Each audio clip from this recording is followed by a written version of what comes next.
Breaking news today. Please subscribe and then check notification box to get all breaking news alerts. On July 1, 2015, 32-year-old Kate Steinle died at a hospital 2 hours after being shot in the back of the head by illegal immigrant Juan Francisco Lopez-Sanchez, also known as Jose Ines Garcia Zarate.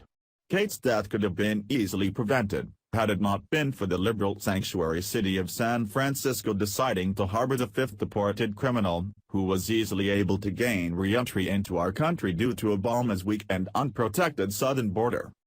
Steinle's death caused a national debate on immigration policy, and for the past 2 years, we had hoped and waited for justice to finally be served, only to realize we live a world where illegals can now shoot Americans in broad daylight and get away with it. The judge presiding over the case handed down the shocking verdict where he let Zarate walk out of the courtroom a free man, proving once again that liberals in our country place more value on the life of an illegal felon murderer over the life of American victims. President Trump was furious over the verdict, and took to Twitter to vent about the travesty of justice and how we need to build a wall. But unfortunately for Zarate, getting sent back to Mexico by ICE agents could soon be the least of his worries. President Trump just stepped in following this travesty of justice, and has decided to make the illegal immigrant pay for his crimes, as a retaliation for the non-guilty verdict that was just handed down. Now breaking reports confirm that Trump is making his move, deploying members of the DOJ to bring federal charges against Jose Ines Garcia Zarate as a pushback to the non-guilty verdict.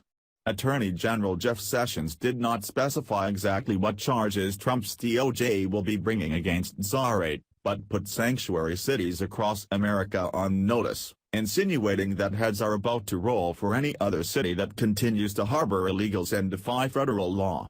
Sessions stated, "When jurisdictions choose to return criminal aliens to the streets rather than turning them over to federal immigration authorities, they put the public's safety at risk. San Francisco's decision to protect criminal aliens led to the preventable and heartbreaking death of Kate Steinle," he said. While the state of California sought a murder charge for the man who caused Ms. Steinle's death, a man who would not have been on the streets of San Francisco if the city simply honored an ICE detainer, the people ultimately convicted him a felon in possession of a firearm. Sessions then said that Trump and the DOJ are not playing games at this point, and will continue to ensure that all jurisdictions place the safety and security of their communities above the convenience of criminal aliens. The Department of Justice will continue to ensure that all jurisdictions place the safety and security of their communities above the convenience of criminal aliens, Sessions said. "I urge the leaders of the nation's communities to reflect on the outcome of this case and consider carefully the harm they are doing to their citizens by refusing to cooperate with federal law enforcement officers. It's great that we finally have a president in office who places justice above everything else, and despite the asinine verdict that this liberal judge handed down, is doing everything in his power to ensure that justice prevails.